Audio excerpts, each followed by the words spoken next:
Mute yourself during Jonathan's presentation. Thank you.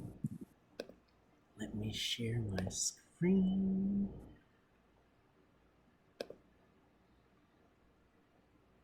Good morning, everyone. My name is Jonathan McMillan. I am a researcher. Been working with the committee and faculty members here at the University of Miami, and my research topic is non-degree credentials and their contributions to one's job experience. So what are non-degree credentials? Non-degree credentials are commonly abbreviated as NDCs, and they're a type of credential outside of the realm of the baccalaureate, the associates, and other recognizable degree designations. They're really a topic of focus by the NCRN, which stands for the Non-Degree Credentials Research Network, element and research project of George Washington University. The types of credentials that NCRN identifies as NDCs include certificates, licenses, apprenticeships, boot camps, badges, nano and micro degrees, also known as micro-credentials. And the purpose of the NDC is to document an individual's competencies. Non-degree credentials serve as a cost-effective and time-conducive purpose and credential service amongst the universe of credentialing. NDCs, for the sake of this study, will be defined utilizing the NCRN's definition, and a report from Strata surveyed a nationally representative sample of 14,000 adults and found that 2 in 5 working age adults have completed an NDC. For 1 in 5 adults in the Strata report, the non-degree credential was their highest level of education. The big thing to focus on, though, is that currently no state maintains comprehensive data on the attainment of NDCs, despite their popularity. The most tracked non-degree credential format is 4-degree certificates, and they're only tracked in 25 of the states, so only half. Due to the less credit structure of NDCs, they are naturally more cost-effective and time-conducive than their degree-bearing counterparts. About 35% of jobs require at least a bachelor's degree before considering any practical experience or licensure. And assuming a credit hour structure and outside of a quarterly structure, a baccalaureate may require 120 credit hours, or in a quarter system, 180 quarter hours, and an associate's degree will require roughly 60 hours. Both types of these degrees can be cost and time prohibitive, especially for individuals with substantial family and work responsibilities. And within the realm of the literature, most of the research is rooted in quantitative outcomes, and little is known about how the NDC impacts one's job experience from the participant's perspective.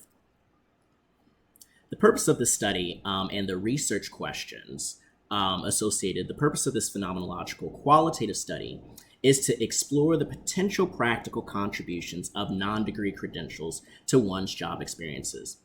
The research questions that guided this are: what factors influence the decision of students to enroll in an NDC program, and how did earning an NDC influence an individual's job experience, particularly their job performance, their job attainment, and their job advancement? This framework that rooted the study is human capital theory, and human capital theory is any stock or knowledge of skills that a worker has that contributes to their productivity. The human capital theory argues that individuals can increase their human capital and subsequently their earnings through greater education and skills training. Therefore, an acquisition of an NDC is an investment in human capital by that individual. When discussing the methodology, Dr. Kitchen recommended that we use a transcendental phenomenological approach, which ended up being the defining set for that. The sample included 4 participants who completed certificates, 3 participants who completed boot camps, and 2 participants who completed micro-master's programs or micro-credentials. This totals out to 9 participants who were interviewed via the Zoom platform through 45-minute one-on-one interviews. 4 aspects of phenomenological methodology were included with the data analysis. The first aspect included bracketing, which is a common process basically ensuring self-assessment, written statements, and setting aside biases to really ground yourself in the research topic. The second aspect is intuition. Intuition was employed during the interview sessions. basically by following tone of voice and participant emotion. The third was thematic analysis, and that was employed to make sure and make sense of the essential meanings that the participants spoke about. This was done through coding, categorizing through thematic matrices, a coding matrix that was used via Google Sheets and Microsoft Excel. And then finally, detailed thick descriptions were used to describe the participants' experiences, and they were recorded through informal jottings, as Cresswell and Poth used, to provide additional context about the participants' tones during the interviews.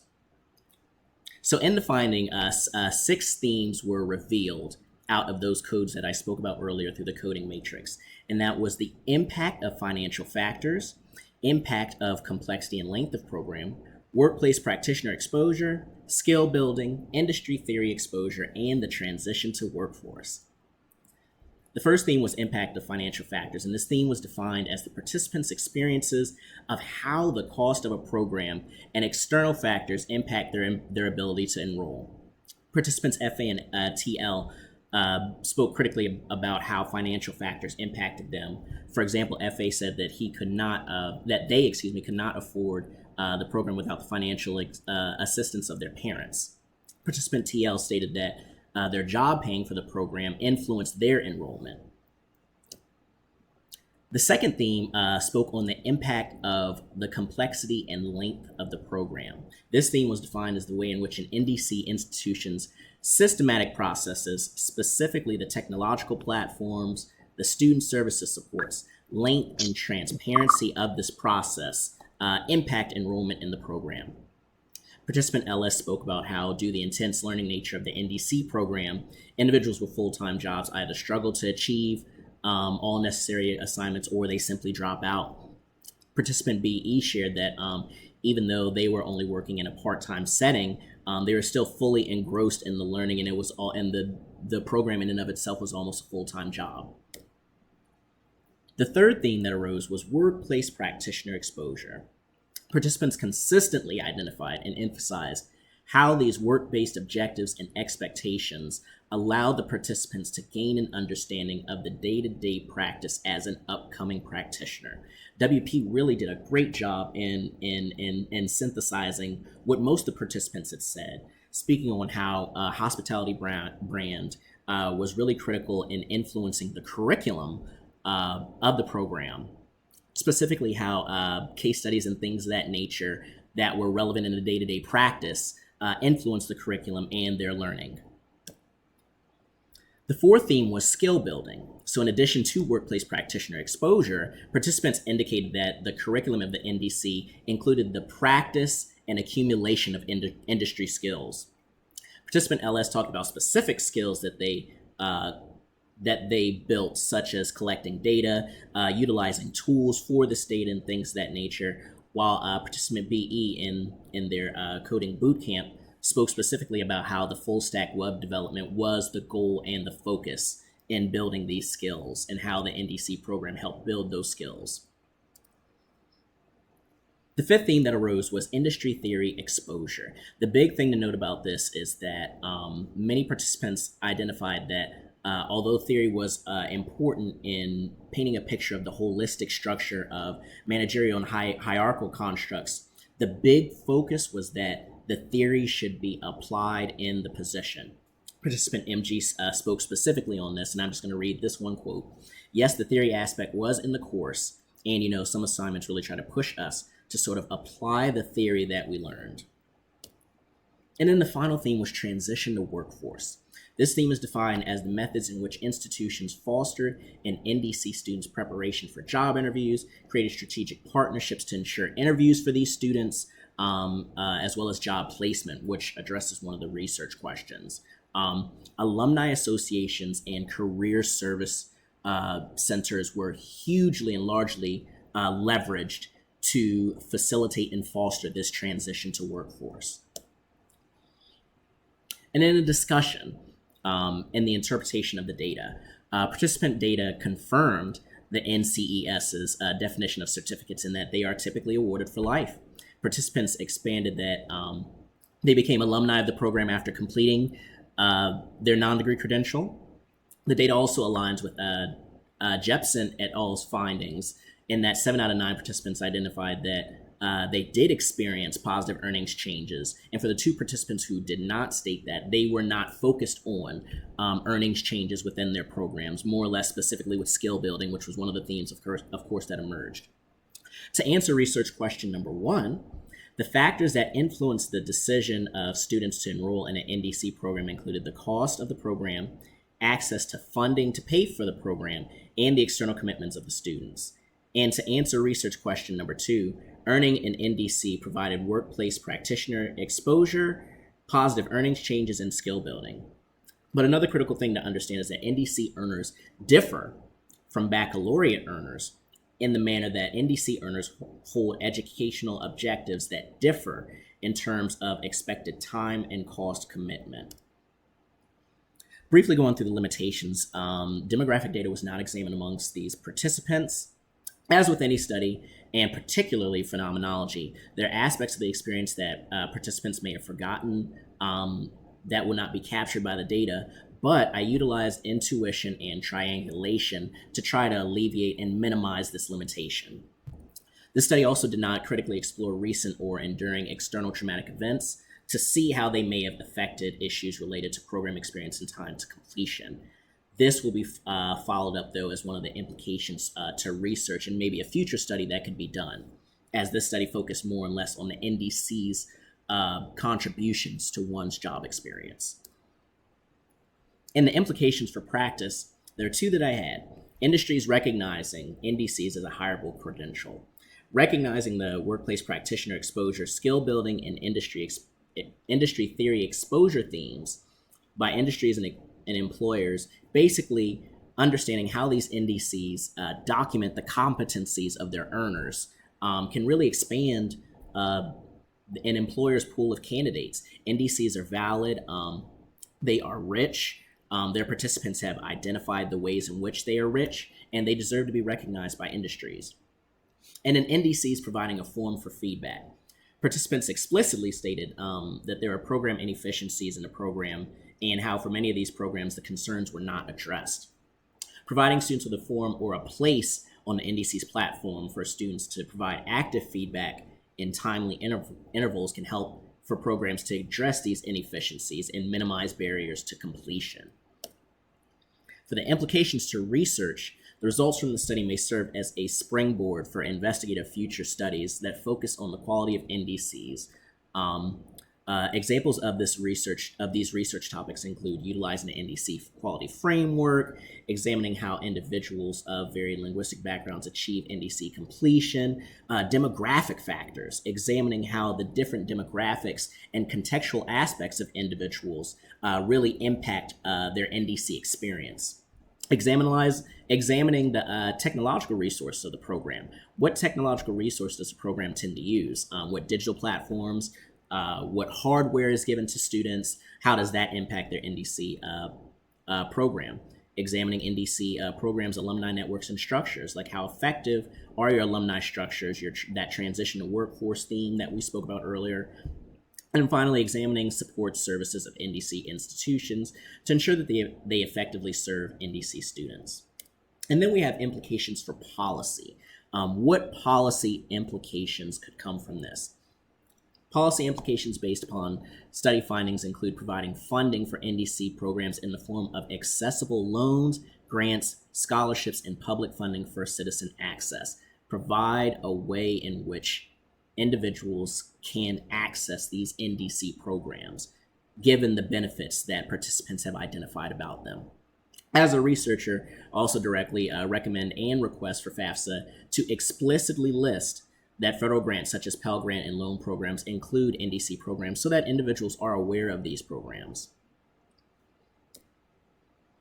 Thank you so much, and I wanted to leave this forum open to questions from the committee and everyone else. All right, thank you. Yes, I was just going to say you can stop sharing now. All right, thank you for that presentation. So we will now start the question and answer session, and I'm going to begin with a couple of questions for you. I think the first one is I want you to talk to us and the audience again about the importance of this study and what motivated this research. As I have read this manuscript, one of the things I kept coming back to was the question in my mind of sort of what is the problem that you want to address here. So if I were to ask you that, can you articulate to me like why did you want to do this and why is it important? What problem are we addressing with your study? There are quite a few actually. The first is providing some sort of unified and rooted definition to what a non-degree credential actually is. So it's surveyed by all of these uh, governmental surveys like the National Center for Educational Statistics, ATES, the Adult Training and Education Survey. But there are a million different definitions. You have even within theirs, you have the certificate designation. You have this, you have that, and they identify non-degree credentials, but it needs to be rooted in some sort of unified space. And the NCRN's definition and their amalgamation of the various different NDC programs really provides a space for this research to be foundational, rooting, and centered in order to move forward on the other research that needs to be done on the non-degree credentials. Specifically Can I follow up on that one really quickly? Yeah, sure. You were saying that your research made a contribution in defining what NDCs are. Is that what you were just saying? No, no, no, no, no, not in Okay. NDCs, but in the foundational centering on what it is that NDCs are and focused on. And what I mean by that is that, for example, in the 2016 ATES, the National Center of Educational Statistics seemed to focus the most of non-degree credentials in certificates and apprenticeships. However, there are various other types of non-degree credentials that are valid and formalized and even structured within academic settings, within formalized settings, credentialing, and things of that nature.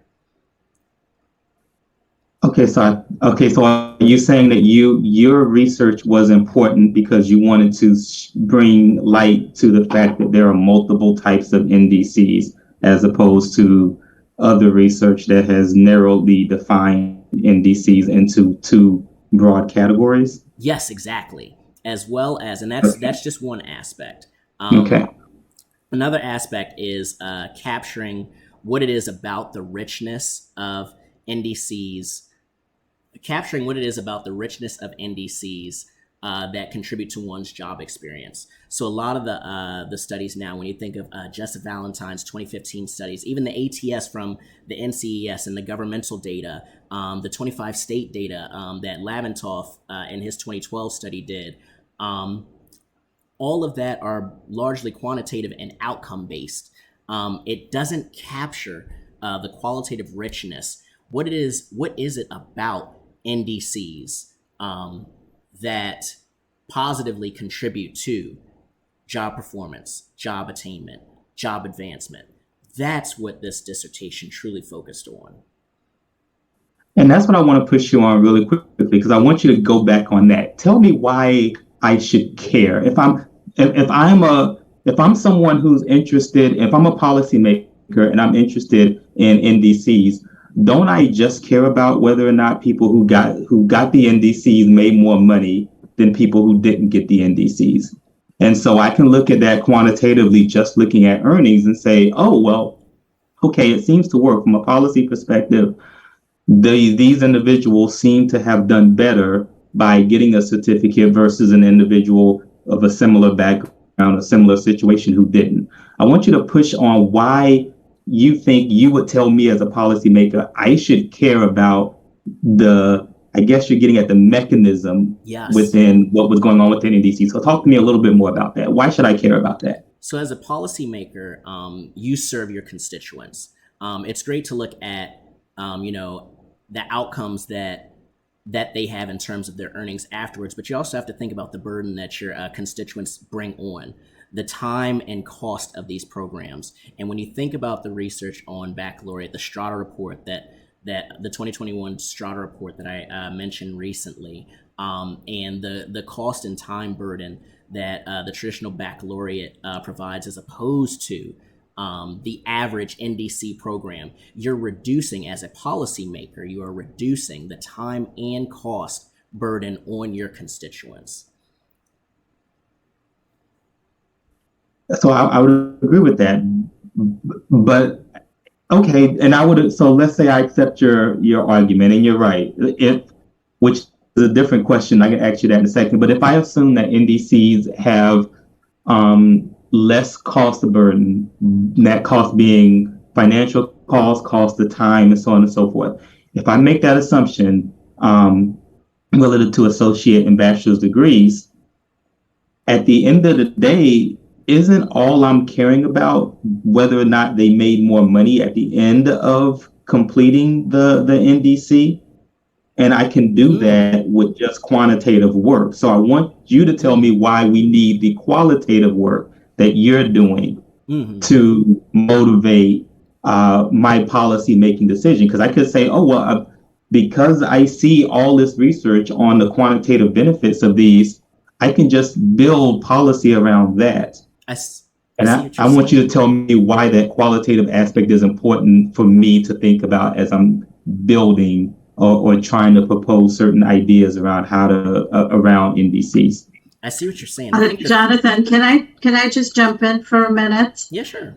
So, for example, George Washington University, they examine the impact of NDCs, right? And they issue these reports periodically.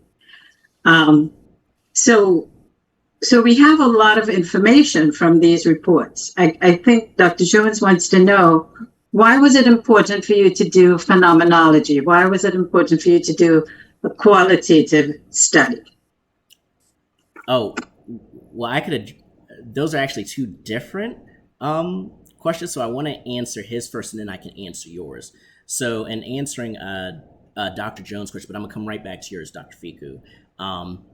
I think the first two themes really speak critically about why, as a policymaker, you should focus on that, and that's the impact of the financial factors and the impact of complexity and length of program. Yes, at the end of the day, like you said, outcomes matter, earnings matter, but how many people have access to these programs? So you can increase the number of constituents that you have who have access to this positive benefit. To address Dr. Fiku's concern, actually, to be quite honest, I was not given a choice on transcendental phenomenology, but after doing research, thinking critically, and moving forward with my study, I saw how actually phenomenology specifically was able to capture the essence of the experience, actually listening to what it is that the NDC earners have to say, because there was virtually no research. Most of it was, as Dr. Jones stated, outcome based. And while outcomes are great, you need some more of that rich data. You need some more of that rich data to know what it is specifically about NDC programs that foster and facilitate job performance, job advancement, job attainment. Can I ask questions piggyback to what Dr. Jones is asking? So I was a little, I guess, from the researcher's perspective, whenever someone is saying that there is no qualitative research back there, that's why I am doing this research using qualitative methods. Even though I am a quantitative methodologist, and I always think that methodology should come from your research questions, and that's how it should be following it. And throughout your dissertations, you're saying that there are lots of quantitative methodology studies. However, there's no single qualitative methodology. But then I don't even get the sense of what those quantitative methodology is saying. Can you just give me maybe synthesis of what those quantitative methodology is talking about? This NDC students experience, not the experience, but outcome-based studies. So can you just give us some sense of what those quant studies are and what they are saying in very synthesized forms? Not, I don't need to have this one said, but more overall broad overarching themes that you get out from those quant studies would be a great idea. Yeah, sure. So I'm gonna synthesize the 2016 ATS 2021 Strata report and Jess Valentine's 2015 dissertation. And essentially, what all these quantitative reports are focusing on was earning prior to non-degree credential, which was specifically certificate apprenticeship, and then after completion of program earnings. That's a complete. So they did comparison studies before and after, how much they increase, sort of ROI studies. That's what those are.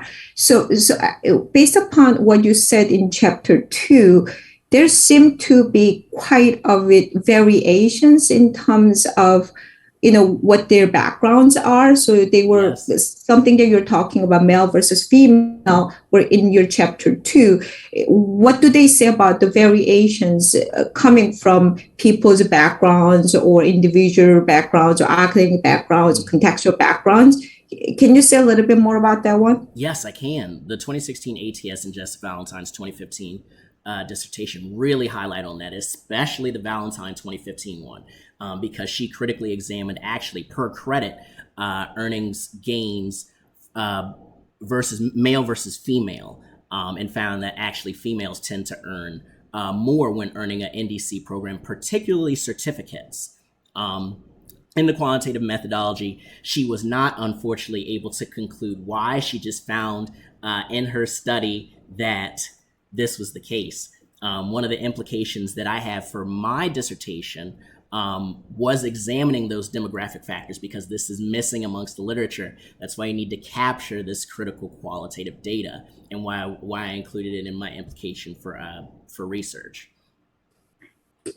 So I think we have a common theme over here with Dr. Jones and Dr. Ficus and myself.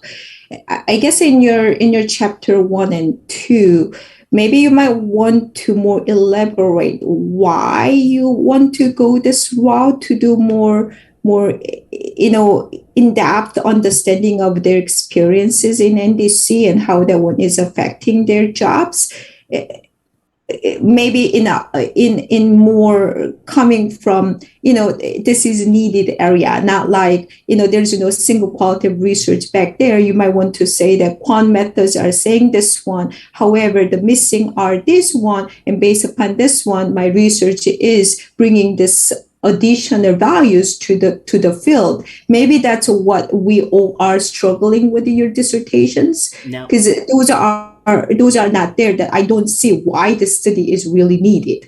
I see this is interesting. That doesn't mean that I'm not valuing it, but I want your mouth saying that these are the values that I'm adding to the field and the research area. I think that is my struggle, at least. Mm-hmm. So it's funny that you said that.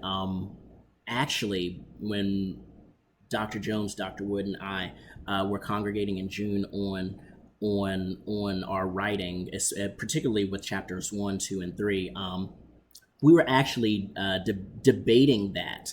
And after we sat down, examined all the things that you were talking about, and critically thought about what it was that we wanted to focus on with their dissertation, we decided that was the route that we wanted to take. But we did consider that. Well, see, and I think it's a different interpretation. I think all we're saying is that the motivation has to be a little more than just saying no one has done this. And the motivation is clearly there. Like if you are not the research that you were talking about and that Dr. Ahn just mentioned noted the fact that there are differential outcomes for different individuals very often. So male certificate holders sometimes look different than female certificate holders. If you're on an apprenticeship, African Americans sometimes have different outcomes than other subgroups. And I think the argument you can make here is that there's probably something that's going on within the program itself that I need to capture that's leading to some of these differential outcomes. And the only way you can capture that, or one of the ways you can capture that, is by going in and having these conversations with students. And I think that's what we're trying to get at. It's not enough to say there's no qualitative work, so I'm going to do it. You have to say there's no qualitative work, and without that, we don't know why this, and this is happening. I want to try to add to that. And so I think that's kind of what we were getting at by this line of questioning now, telling us what the problem is and what it is that you want to, and how your research is addressing that problem. Understood. I put that in the implications for research, but I can also, add that as well to chapter 1. And if I can add just one note to my colleague's excellent summary of that, I think just taking even one step further, it's even not just why is qualitative work necessary, but why do we deeply need to understand the student's own phenomenological perspectives in order to answer that question? Like, what is it about that question that if we didn't do it phenomenologically, gosh, it just wouldn't be as good. It wouldn't be done right. You've mentioned, so, and I have another question that I want to ask that kind of maybe takes us in a slightly different direction. And it's about, I feel like in places, and even during your presentation, there were times in which there seemed to be contradictions. And I want you to kind of talk me through some of these so I can make sure I understand. Part of the motivation, and I think in your mind, why NDCs are important credentials within this larger higher education atmosphere is because they're accessible. They have less time commitment, and there's presumably less money committed relative to an associate's degree and relative to a bachelor's degree. But it seems like many of at least a couple of your participants noted that they had issues with access or having the money to complete the program. So can you walk me through that contradiction? Why do you think that was the case? If these are designed to be accessible, why are then your respondents coming back and saying, well, it was one of the problems I had with enrolling was that it was hard for me to pay for? And one of your recommendations seems to be that something needs to be done about the cost of these. Exactly. So to answer that question, the construct of accessibility is different for everybody, and affordability, which is the term that was really rooted in terms of accessibility. If a program costs $1,000 as opposed to $20,000, by nature it is more affordable. And we're talking about from a credit hour standpoint. But still, for some people, $1,000 is not enough. For example, participants FA and TL spoke about how their parents and their job and position offering tuition assistance still made this accessible, and they identified that it was far more accessible than the baccalaureate or the associate's degree example, but it is still more expensive. That's why one of the implications for policy was that to make more accessible funding present, and specifically grants, things that don't have to be paid back, that provide that streamlined level of access.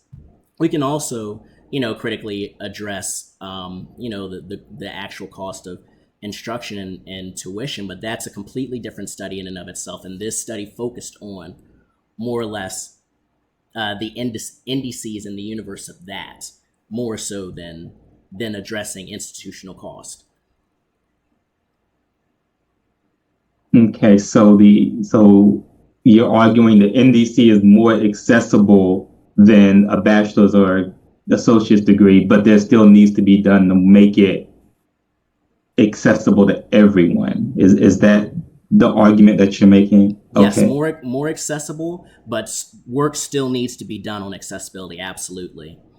So I think even that would be a good aspect to add to this dissertation at some point, because I think it gets at the point of starting to answer why you are interested in this question of who comes and who decides to pursue a NDC, and what are some of the challenges that they face? Because if you're, I think it's good to say, when you're comparing it to the alternative of a bachelor's degree, and I don't know if you have even any data on this, because I was wondering, like, a lot of you probably didn't get this question, didn't ask them this question, but you don't have a sense of how much some of these, the 9 participants you had, you didn't get any data on how much their programs cost or how long the programs were, did you? Yes, length of program and cost of program were asked. I just gave an open space to talk critically about it, and many participants gave an exact number on how much their program cost. Okay. Why was that not I mean, I didn't know that. Do you think that feels like it could have been an interesting kind of theme or something to add to this, to maybe that's part of the impact of financial factors. It's in there. It may not have been on the presentation, but it's in the dissertation. The actual cost? The cost of varied programs. So they're participants. Would you give numbers on it? Yes, with different numbers on it. But like I said, there are multiple different types of credential types. So you have, like, for example, you have the boot camps, the MicroMasters. So we would need to take an average of every single program, and that was the focus was NDCs as a whole. No, I don't think that's what Dr. Jones is asking. Can you just put how much they were spending, like a participant spending for their program in the table that you're making? So maybe do a visual, right? So do a visual with the participants in a table. Of course. Oh yeah, that wouldn't be hard at all. Yes, of course. Type of credentials, so whether it was a micro, you don't have to put the name. You don't necessarily have to include the institution, because you don't want to share that kind of data. But you could do a nice visual with the 9 participants. Okay. Yeah, I'm sorry. My internet kind of is flaking on me, so I'm on my phone. This is Laura. But Jonathan, I think that could go in, nicely in the section where you have specific information about what per kind of program each participant did. I mean, part of the reason why we don't have that very specifically included as a table is there was no, that's why it's in the limitations that there's not demographic information collected, because there wasn't like a comprehensive survey asking people, about their program, But because it emerged in the conversations, I think in that's part of the document where you have listed out, for each participant, what kind of program they took. You could add what the information have in. I think it was in chapter 4, yeah. Mm-hmm. Yeah. Yeah, and you say, because you have one quote where somebody says that they paid $10,000 for a boot camp, but that's it. And I don't know how that relates to the other 8 people that you talked to. If you had that data, I think that would be helpful. And you said that one of the quotes you had is that many of the participants said that the costs were comparable to a bachelor's degree program, which again creates this interesting contradiction, because I think you're saying that part of your interest in these is that they're cheaper, but your participants are saying, well, the programs they went to cost as much as a baccalaureate degree. So I think just detangling that, like why is that? Why do you think we're seeing that would be important or would be valuable to add to this? So there are a lot of quotes that unfortunately had to be that my committee and I decided at the end of the day that we ended up taking off. I do not believe, though, that this is your statement, not a quote from anyone else. Your statement was about the comparability between the cost of their NDC programs and the NDC and the baccalaureate degree costs. Well, none of the NDC programs were really at a compared cost. Now, of course, each institution is different. So you have in-state versus out-of-state, public versus private, that really impact these factors. But there was no program that at least based on the Leventoff study came close in terms of average cost. Came close as far as average cost of a baccalaureate? Yes. But on page 32, you say that it says many participants directly cited the cost of their program, which can be comparable to a U.S. national average of baccalaureate programs. Yeah, I think that, not to jump in, but I think that part, it just worded, Okay. I think what is meant there, right, Jonathan, is that you can compare the cost, but they don't compare, at the same cost. So I think just changing the wording of that sentence, so you can say compare, differently, or compare, they're not comparable in terms of the actual cost. You're saying, I think what I recall was that we were talking about how, consistently they're cheaper. Yes. So they're not comparable. So I think it's just kind of the wording of that sentence. So we should flag that. Okay. And that's fine. In the minor revisions, I'm reading through, and I can see how it can be confusing. That was not the way in which you interpret it, was not the way in which I meant to write it, and I apologize for that. But the statement and the remainder of the research in quotes remain the same. Is that and it shows in and of itself amongst the participant data that it's not really comparable in terms of cost. But I can make minor revisions to that. Okay. All right. I have a few more questions, but I'm looking at the time. I want to make sure everyone has a chance to ask their questions. So I will sort of pass the baton. Dr. An, do you have any additional questions that you would like to ask Jonathan about the dissertation? Thank you, Dr. Jones. So Jonathan, I want to say, of course, I jumped in, and whenever people are asking questions, this is an interesting study, given that many of us in the higher institutions right now, higher education institution, we are trying to go for non-degree program creations quite a lot. So I'm getting into the questions relate to that one, because let's say that University of Miami and I, as the person in the industry, want to create certificate program or anything that you're talking about here, micro-credential programs and everything. Do you think your study will be informative for me to even think about that one? The reason I'm saying here is, in your limitation section or in your presentation today, you didn't have everybody's demographic backgrounds. My question was, by looking at where they are coming from, they are coming from MIT, Harvard certificates. Those are different from what we usually see in it. So, of course, qualitative research cannot be generalizable to every single things. By looking at where they are coming, where they get the NDC coming from, are they all? Do I follow your suggestions or findings to apply for the settings that I'm having it? So that's my question to you, because there is no information about participants. There is nothing about where they are at, what their bachelor degree was, what their academic background, what their job setting was. Can you give us a little bit more about what those people are? And then you can just getting into whether I can use your information for creating something. Yes. So you will use my study in answering your question for carving out a University of Miami program. You'll use my study to understand specifically the specific aspects of programs that enrich and contribute to an individual's job performance, job attainment, and job advancement.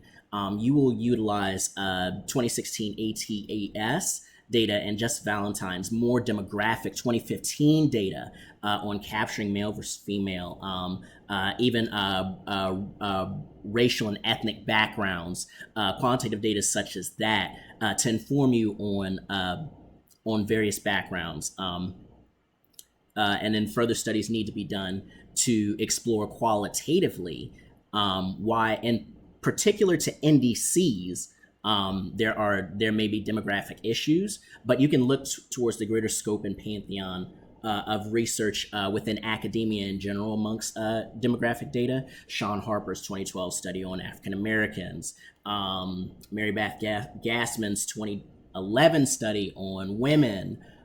We can go on and on. Yee's 2018 data on Asian students. So that's how you would use. That's how my study would fit into the vast sculpt of the data, and that's how you would inform yourself on creating a University of Miami program. Jonathan, I think what Dr. An is asking is, who are your participants?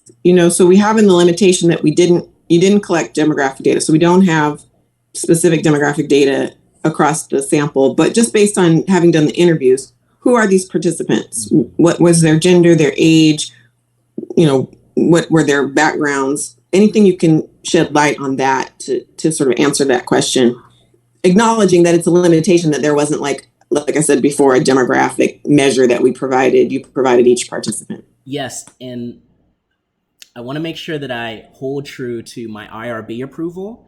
That's not information that I elected to give away, and I want to hold true to that because that is an academic standard that I have to follow. But what I will say is that, and I don't even want to make assumptions. I want people to identify how it is that they choose to identify. I did not collect identifiable information because that was not the focus of the study. The study was focused to see the NDC's contribution to one's job experience within the implications of research moving forward in further studies that I or other researchers choose to do can follow more demographic data. But I do want to caution about giving out the demographic just for IRB reasons. But I'd be more than happy in private, with consent of the participants, of course, first, to speak critically about that. So Jonathan, I want to jump in here because you said something, and I think this is what I have been trying to get you to expand on. You said something in answering Dr. An's questions that I think really hits at the contribution of what you're doing. You said that you feel like your paper will talk about the specific elements of an NDC certificate, apprenticeship, micro-credential, whatever it is, that seem to lead to an increase in, for all intents and purposes, capital acquisition. I think that's really where you have to ground this study and where you have to start being very clear about when it comes to the long-term implications and as such, because what I think you did here is you said there are specific things, two in particular stand out. This idea of, what was the third theme? Industry, what did you call it? Not industry exposure, but it was like workplace practitioner. Workplace practitioner exposure. Yeah, workplace practitioner. So I think what you could say is that as you're building whatever NDC it is, again, micro, credential, apprenticeship, whatever it may be, one of the things that seemed to be most valuable when it came to how participants felt like their human capital increased was being in face-to-face conversations with workplace practitioners. So you can say in your recommendations, here's what these programs need to do in order to be a more successful, I guess, for lack of a better word, NDC. And I think those are the sort of kind of connections that we're hoping you start to make. It feels like a lot of your recommendations were very general. And I think what we wanted you to do was start looking specifically at the data that you have and being able to pull that out and then talk a lot more about how that could happen. How does the NDC then create those opportunities? Or when it comes to, skill building is a little bit general, but when it comes to like industry theory exposure, like how do you do that within an NDC setting? So that's probably more of a comment than a question. But when you said that, I was like, that's what I want. I want you to expand on that statement that you made right there, as opposed to starting and going in other different directions. Sorry, Dr. An, apologize. That's okay. So, it's good. You are aware of ethics, that you are following IRB. That's great. But then I have another question back to you, because I was reading your appendix about your interview questions. there are lots of other things that might be very interesting. So one of them is you're asking, did NDC contribute to your enjoyment of the industry? Mm-hmm. Yep. Or could this program serve as a lifelong credentials? Yes. And there are lots of great interview questions. You had in 13 interview questions with follow-up questions. But I don't see those one as your themes there in your research section. Yes. Because I would say that not only for earning, because you're saying it's experiences, your definition of job experience, in my view, experience doesn't have to be always attainment, promotions, or anything. It can be, I am feeling better as the person, I feel like more empowered, and this will be really great credential that I can go for, and I will do more. Are there any themes coming out of that one? Because I was really struggling with your outcome variables, that how you define job experience was. But looking at interview questions, I said there are lots of things you can. Yes. Oh, was that the end? May I answer? So I'm asking, did you get any things from your participants about that one that is not even in your research sections? Yes. Oh, I'm so glad you asked me about that. I loved every single interview question that was carved and asked. One of the themes of organizing the immense amount of data that I got. Again, these were 9 participants with 45-minute one-on-one interviews, and there was a host and wealth of data that could not, unfortunately, be included. When thinking about the realm of thematic analysis, I had to stop and critically analyze both within the structure of how long my dissertation needed to be, as recommended by my program, versus what most prevalent themes emerged and answered the research questions. But I'm so glad that you asked me about that, because I was very passionate about my interview questions. Unfortunately, like you said, in the midst of the immense amount of data, again, 162 codes within the coding matrix, there was a wealth of data that could have been included. But these 6 themes that emerged were the ones that were most prevalent in answering the research question, the research questions that were included. So I'm glad that you asked about that. Sounds good. Maybe we can ask a future research, so then your followers later can do more about those experiences. It would be a great idea. So, I'm going to stop here because it's already 11:10. So I'm going to ask Dr. Fiku to go next, or Dean Kano, you can go next. No, it's Dr. Baker. Yes, I think it's Dr. Baker is next in the batting order. So go ahead, Dr. Baker, please. It's all good. I know we're kind of running late in our session, so I'll just ask one question. So we've talked a lot about kind of why you did what you did, and how to kind of retrofit the story you tell at the end to what you were able to learn. But I actually happen to have a time machine right here in my office. Mm-hmm. And you can go back to the month before you ran your study, and you can redesign your interview protocol. If you knew then what you know now, what would you have changed in your interview protocol? I wouldn't have changed anything, as insane as that sounds. What I will say is that there are many studies in the future that I need to make. Demographic studies, and these were referenced in the questions that the committee asked. These are questions that I have myself. The qualitative demographic questions, specific cost program structures. What is the threshold, the elasticity of the buyers, and buyers, I mean the participants, the NDC earners. There's to answer the question there, and I'm getting very passionate, so I need to narrow down to answer the question. There's nothing that I would change. There's many more and much more that needs to be done. I mean, I just feel like I have to. I've never run a study. That's what I said. Yeah, I know. No, sorry. Go ahead. Can people please mute their mics while we continue with the discussion? Thank you so much. Go ahead, Dr. Baker. Okay, got it. Thank you. lost my train of thought.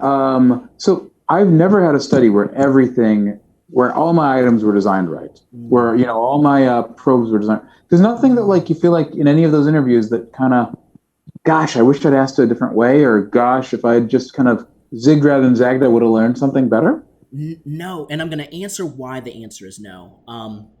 So I've had 3 different sets of committee members since my dissertation began, if you can believe it.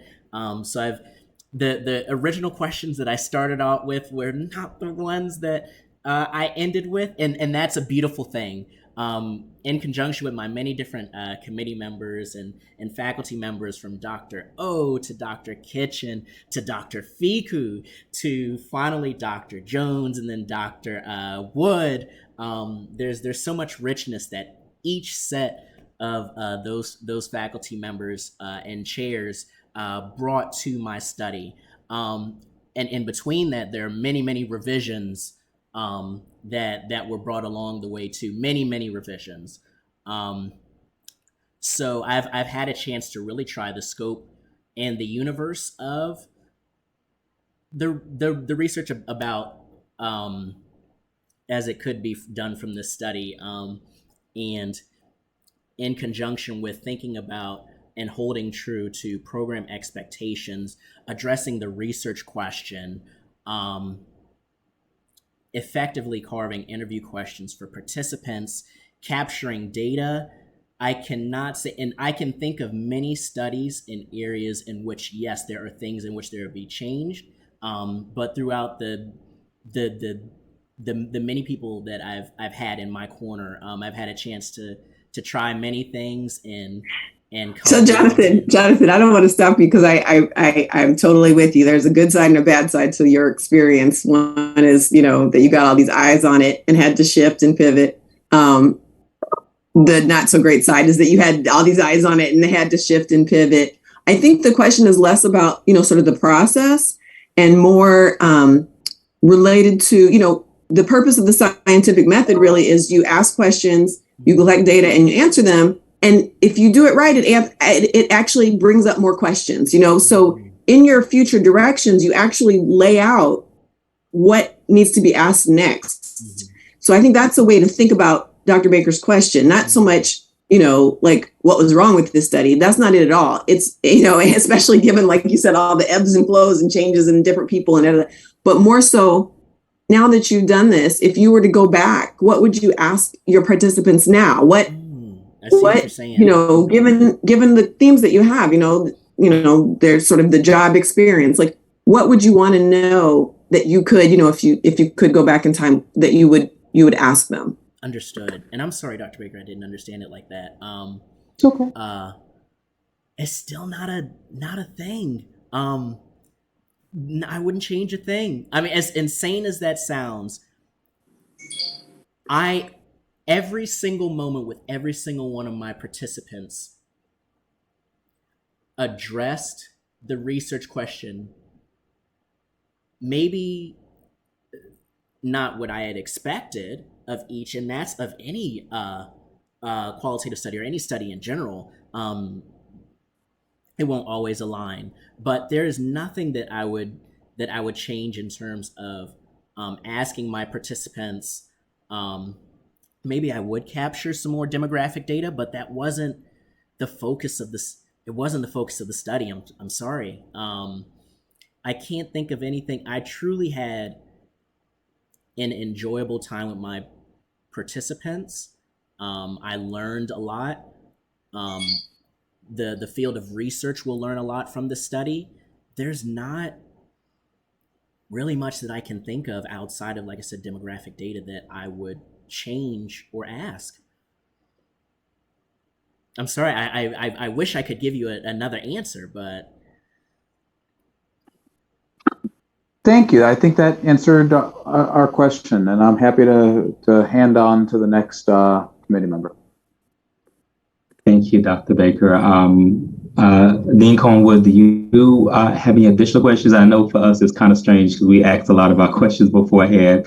So if not, we can go on to Dr. Fiku. And again, being mindful of time. Do you want to do that? Okay. So let's move on then, Dr. Fiku. Do you have any questions that you want to ask related to the dissertation? I have a couple. Jonathan, I just thought about this, right? You said 4 participants completed certificates, 3 did boot camps, and 2 completed micro-master's programs. So they did different things. And Dr. Rana asked an interesting question. If we, the School of Ed, wanted to do some kind of micro-credentialing, right? What have we learned from you? I'm asking you a different question. Did you see any differences depending on the credential they pursued? Did you glean anything from the interviews about differences? So like the ones who did the boot camp, were they different? Did they say different things from the ones who did the certificate, for example? Yes. I'm just curious. Yes, they did with each designation, but amongst the credential type themselves, a lot of the information was similar. So for example, many of the boot camp students said many of the same things. Many of the micromaster students said many of the similar things. Many of the certificate students said. Okay, so then it was similar. I'm trying to find out from you if there were differences in their experiences because they did different things. No. So it sounds like no, right? Mm-hmm. Yes, ma'am. Okay. All right. I want to talk about stakeholders, right? So who are the important stakeholders and what are the implications for practice? So for example, employers are critical stakeholders here. So Yes. Can you tell me what are the implications for practice for employers and maybe also for higher education institutions? What are some of the implications for practice? Because your implications for practice lacked sort of a detailed discussion of who are the stakeholders and what are the implications for practice. So maybe you could tell me a little bit about what are the implications for the employers? Yes, so for the employers, and I'm going to address higher education institution right after. So for employers, it will recognizing NDCs by utilizing the data that participants provided will expand their pool of candidates. That is how it will impact employers, really expanding, understanding, and documenting the competencies of the NDC earners and expanding their pool of candidates by recognizing them and understanding the value of non-degree credentials. For higher ed institutions, I need to to be honest, to answer this question, I need to separate a few things. I need to separate motives, is what I'll say, maybe potential motives. And what I mean by that is that because non-degree credentials hold a time and cost reduction as opposed to the traditional baccalaureate and associate's degrees, there are what some people may interpret as negative implications to faculty members in that the students aren't there longer. They would not be spending as much money. But you have to think about the positive implications, especially when you're thinking about the focus of the mission of institutions, which is to largely teach. Now, every institution has different missions, but for the large amount of them is to create access to students and to teach those students in a way that is effective. And the NDC participants showed the ways in which that happens. So that's how higher education institution constituents are impacted, or the stakeholders, as you call them. Okay, thank you. We're done. Okay. Anybody else have any questions? Nope. All right, then. Well, I am going to quickly recreate a breakout room. Jonathan, we're going to go back into closed session. We're going to have a discussion about your performance during this oral defense, and then we'll come back out and let you know our decision. So, congratulations, Dr. McMillan, for passing the defense. And we, as with most dissertations, we do have some revisions, obviously, because we talked about them. So we'll work on those, but this phase of your process is over. I know how hard you worked, and very happy for you to have completed this phase. So congratulations, Thank Jonathan, Dr. you.